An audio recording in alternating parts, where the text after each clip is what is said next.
एक अलग स्टोरी, एक अलग कहानी, एक गांव की कहानी मैं बताने जा रहा हूँ। यह गांव है शेखपुरा जिला का मंदना गांव।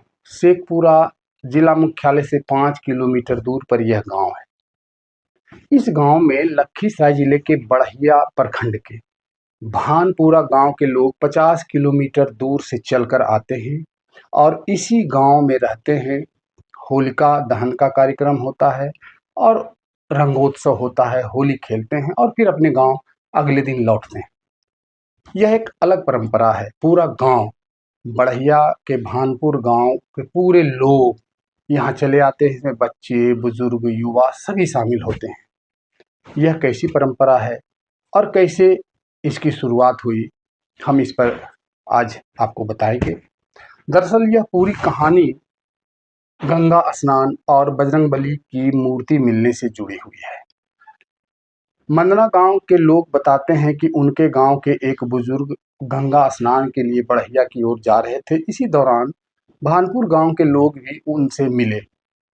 पैदल रास्ता ही था गंगा स्नान जाने का, तो उनसे मुलाकात हुई और फिर दोनों गंगा स्नान करने के लिए साथ साथ गए। और रास्ते में लौटने के क्रम में एक पीतल की बजरंगबली की प्रतिमा उन्हें मिली।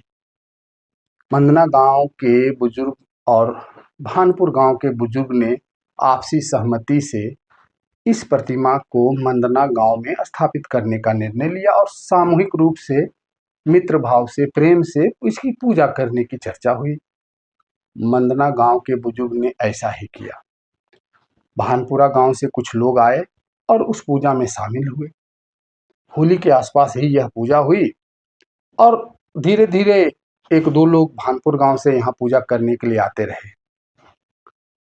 फिर ऐसा हुआ कि कुछ लोग वहां से नहीं आए और उसी साल उस गांव में एक अनहोनी हो गई। कुछ घरों में आग लग गई और मंदना गांव में भी कुछ लोग बीमार हो गए। फिर धीरे धीरे यह धारणा बन गई कि यह एक अनहोनी घटना है और 100 साल पहले की चूंकि यह बात है, तो धीरे धीरे इस अनहोनी की आशंका और आपस में मिले प्रेम से एक अनूठी परंपरा बन गई कि भानपुरा गांव के पूरे लोग होली के दिन प्रत्येक वर्ष इस गांव में आते हैं, मंदना गांव आते हैं और यही होली मनाते हैं। मंदना गांव के लोगों ने भी अच्छी पहल की है। वे सभी लोगों के रहने और खाने की व्यवस्था करते हैं, उनका खूब स्वागत होता है और अगजा के दिन होलिका दहन की शाम हरि नाम कीर्तन का आयोजन होता है। दोनों गांव के लोग मिलकर के सामूहिक रूप से हरि नाम कीर्तन करते हैं और फिर भगवान बजरंगबली पर अबीर, गुलाल, रंग चढ़ाकर होली की शुरुआत करते हैं। दोनों गांव के लोग मिलकर होली खेलते हैं और इसको देखने के लिए भी दूर दराज से लोग आते हैं। दरअसल यह एक अनूठी बात ऐसे भी है कि दो मित्रों की कहानी धार्मिक भावना से भी एक हुआ और दोनों मित्रों ने एक परंपरा शुरू की। आज पूरा गांव उठकर इस गांव में आता है और इस गांव के लोग स्वागत करते हैं, अभिनंदन करते हैं, वंदन करते हैं, साथ होली खेलते हैं, भोजन कराते हैं। बजरंग बली पर रंग गुलाल चढ़ा करके ही होली की शुरुआत होती है और इसी दिन रामनवमी से पहले ही होली के दिन इस मंदिर में ध्वजारोहण भी होता है। बजरंगबली का पताका फहराया जाता है, विधिवत पूजा अर्चना होती है। जातीय भेदभाव भी नहीं यहाँ पर देखा जाता है। कायस्थ, ब्राह्मण, अति पिछड़े, दलित सभी समुदाय और जाति के लोग यहाँ मिलकर होली खेलते हैं, पूजा करते हैं, हरिनाम संकीर्तन करते हैं और यह परंपरा चलती आ रही है। आसपास के लोग भी इसे देखने के लिए आते हैं।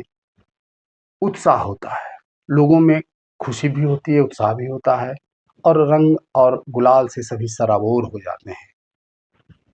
भानपुरा गांव के प्रधानाध्यापक बताते हैं कि कोई नौकरी पर भी अगर है तो गांव अगर वापस आता है तो इस गांव में होली खेलने के लिए अवश्य ही आता है और इस गांव में होली खेलने के बाद दोपहर तक अपने गांव लौटता है। फिर वहां लोग होली खेलते हैं।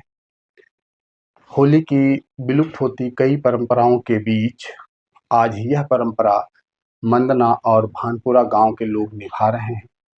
दो जिलों के लोग 40-50 किलोमीटर की दूरी और एक अनोखी परंपरा, एक अनूठा रंगोत्सव शेखपुरा जिले में होता है। इसे देखने के भी लोग आते हैं और खूब आनंद भी होता है, एक धार्मिक भावना भी बढ़ती है। बस इतना ही।